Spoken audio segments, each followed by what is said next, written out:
Ó, bacana. por falar em Falando turismo, nisso, viagem para o interior, vamos falar sobre cacau? Vamos falar sobre essa tentativa que São Paulo está fazendo, já está colocando em prática há algum tempo, um plano para tentar aumentar o turismo, né, do cacau e a produção também de cacau e chocolate aqui no estado de São Paulo. Está com a gente na linha o Fernando Micheletti, engenheiro agrônomo e diretor do CAT Regional de São José do Rio Preto, que está envolvido diretamente nesse projeto. Tudo bem, Fernando? Boa tarde. Oi, Fernando, bem-vindo, amigo. Tudo bem, Ana Paula? Tudo bem, Joel? É um prazer estar aí com vocês nesse programa e compartilhar um pouco do que a gente tem de cacau no estado de São Paulo aí com vocês e com o Tão, público de vocês. tão curioso, né, Fernando? Puxa vida, cacau e tal, você pensa só na Bahia, no Nordeste e tal. Sim. Nós sabemos que as culturas como um todo, elas estão evoluídas, né? Basta ver o trabalho excepcional que a Embrapa faz nesse sentido mesmo, de conseguir desenvolver culturas adaptadas a determinadas regiões, enquanto no passado isso era impossível. Por exemplo, no Brasil, hoje nós temos produção de trigo no norte. Quando é que a gente poderia imaginar um negócio desse? Com a uva, então, nem se fala, produção de vinho. E cacau também segue essa mesma lógica, né, Fernando? Exatamente.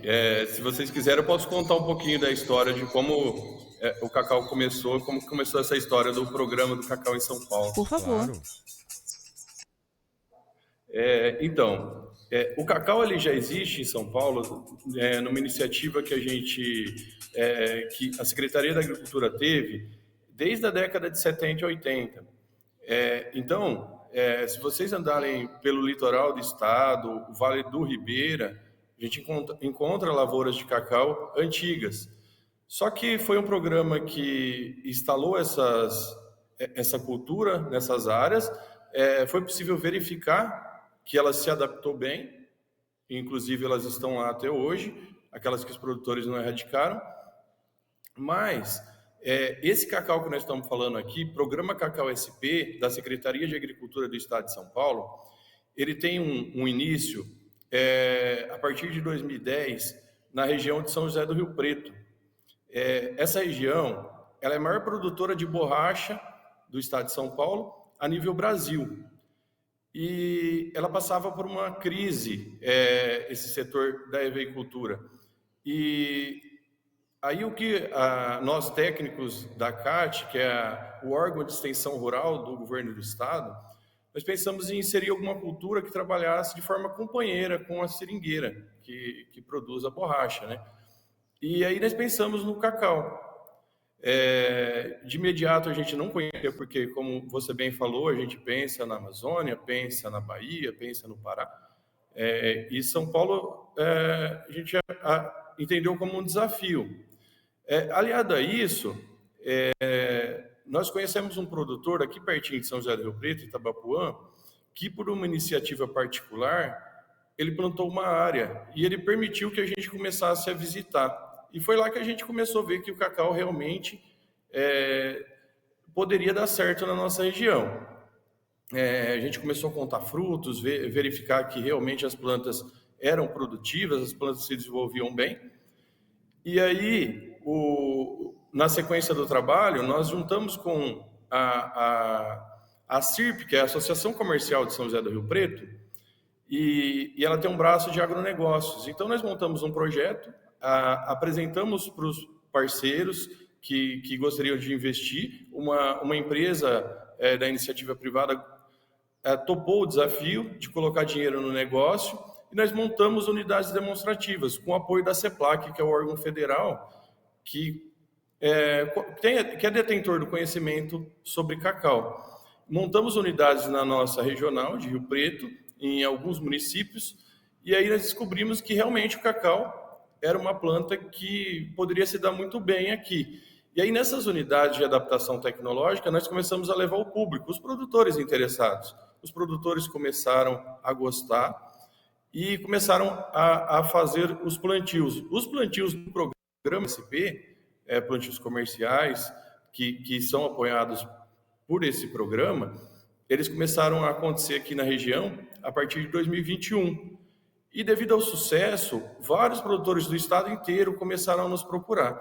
E o que era um projeto regional se tornou um programa de estado. E hoje a gente fala sobre cacau dentro do estado inteiro. Lógico que nós temos algumas limitações e algumas partes do estado que tem alguma limitação, principalmente questão de frio, mas a gente está observando que o cacau tem se dado muito bem, os produtores estão gostando e as empresas que fazem a compra de chocolate e também as investidoras estão muito animadas com esse resultado que a gente está colhendo, com esses frutos que a gente está colhendo desse trabalho inicial. Sim, literalmente, né? Colhendo frutos, produzindo chocolate. Era nisso que eu queria entrar agora com você, Fernando, porque eu vi que há também... São Paulo tem um turismo gastronômico muito grande na capital e no interior, né? A gente estava falando sobre isso um pouco antes de começar a entrevista. O pessoal que viaja para conhecer produção de vinho, degustação de azeite. E agora tem essa ideia também de unir essa produção à degustação de chocolate, né? Sim, exatamente. Depois que nós montamos as unidades, os produtores conheceram o programa, uma outra iniciativa foi, a partir da produção dos frutos, que produzia ali do segundo para o terceiro ano, uma produção efetiva aí que a gente pode considerar comercial a partir do terceiro ano, o cacau, quando ele é colhido, ele precisa passar por um processo de fermentação e depois o processo de secagem, para aí essas amêndoas secas estarem aptas a partir para o negócio de chocolate. Então, nós montamos uma unidade que mostra todo esse passo a passo. Como é que a gente faz a fermentação, a secagem e chega no produto de chocolate. E em outros coprodutos, porque não é só o chocolate. A gente pode fazer o nibs, podemos fazer a manteiga. Então, nós temos uma grande variedade, uma grande gama aí de produtos que são originados do cacau. E já tem muito lugar oferecendo esse tipo de passeio. Qual que é o tamanho, né, dessa produção e turismo de chocolate que a gente tem hoje? Precisa de tempo para isso. Não, isso que é o mais legal. Com esses cursos que a gente fez, muitos produtores se animaram. Então, por exemplo, uma das nossas unidades de adaptação tecnológica estão no município de Adolfo, aqui pertinho de São José do Rio Preto. Ao lado tem uma cidade que chama Mendonça. Essa cidade já tem um produtor que a propriedade dele chama Rancho do Cacau. Ele plantou o cacau. E aí ele pega o cacau dele ainda está pequeno, ele pega o cacau de produtores próximos, já faz o chocolate. Ele recebe o turismo para que as pessoas conheçam o que acontece lá na propriedade, produção, como é que é um fruto de cacau. E também ele já oferece todos esses coprodutos do cacau, inclusive o chocolate. Que legal. Num outro município... Adolfo, que nós temos a unidade, temos uma produtora que está na mesma linha. Ela começou a produzir o próprio chocolate e ela faz vendas na internet. A Prefeitura de Mendonça, ela faz a venda do chocolate que eles mesmos produzem.